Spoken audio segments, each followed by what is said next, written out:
everyone, Kate here from Merge Health. Last week we talked about methylation and the factors that impact methylation, or a cellular process that helps brain chemistry made in your body, also producing fats and proteins and those sorts of things. Today I want to talk to you a little bit about what you can do to have an impact on those factors. So firstly, we talked about environment. Nowadays we're surrounded by pollution, and that certainly can have an impact on blocking nutrients. A really good website to check out is buildingbiology.com.au. Nicole Bilsma is a colleague of mine, naturopath, who has dedicated herself to treating your home as your own body, so cleaning it up. And that means modifying technical devices that you use, and in particular, a key factor is just turning your Wi-Fi off. When you're not using Wi-Fi at home, turn it off. Certainly your pets at home probably don't appreciate it, but you can turn it off at night at least. Only use it when you absolutely need it, or even better, get rid of it. Get cable or ADSL, something that doesn't require a Wi-Fi connection. Living near telephone communication lines can be a bit of a problem as well. Certainly have an impact on producing brain chemistry and your ability to detoxify.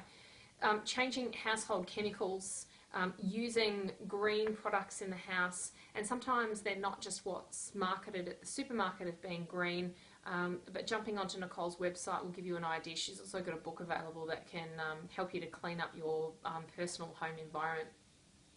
Also, lifestyle. Stress has a huge impact on methylation, so mindfulness meditation is what we tend to recommend the most.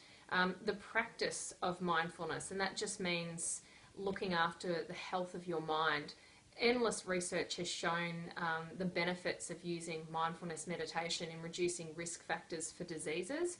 So as a starting point, just get along to a local mindfulness class, look online, talk to your friends, talk to us when you come into the clinic, and we'll help you find one.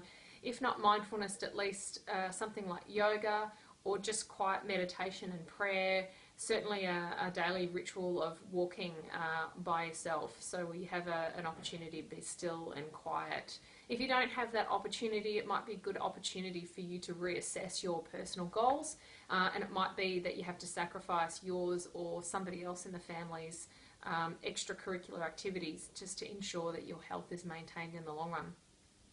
Pathogens, viruses, bacteria, parasites can cause absolute havoc or wreak havoc in your body and halt detoxification and your ability to absorb nutrients. So as a starting point, I usually recommend people get a stool analysis, and we do that all the time. Almost every patient that walks in the door goes through a stool analysis to find out what bugs they're growing, what they're not growing, and how much of each of those things. That way we can put in the specific nutrients that they need, the specific probiotics that they need, and get their gut in fighting order. Not only so you can absorb nutrients, but so that you can push out any bad bugs that are lingering in there and increasing your toxic load, having an impact on brain function and having an impact on detoxification as well as healing and repair. We also mentioned xenobiotics, and these things often turn up in plastics and chemicals, and I've talked a little bit about environment, and I still recommend going back to Nicole Bilsma's website. That's buildingbiology.com.au, and she talks a lot about reducing your chemical exposure. But just getting rid of plastic in the house and trying to use alternatives like ceramic and glass. That's a really easy way to fix a problem pretty quickly. If you're buying food in packaging, just transfer it out of that packaging when you buy it. My personal feeling on it is that you don't buy food in packaging in the first place, and you're avoiding it significantly. Oxidative stress, well, obviously following all of these things that we've talked about so far, that's going to reduce inflammation in your body, and certainly I can't emphasize enough the impact of looking after your mental health. So having some quiet time and being in prayer or meditation, but doing whatever it takes, and that might also mean counselling or regular visits to the psychologist, just to help you have a space to be able to talk through whatever it is that you're dealing with. And it may not be serious, or it could be stuff that you're dealing with from the past, but really important to reduce inflammation overall. Establishing your appropriate nutrient levels, so if you've got deficiencies or in fact excesses, and that can be really hard if you're not trained. Certainly your naturopath would be really good to talk to about these things, and that can be ascertained by taking a case history and a current picture of what's going on for your health.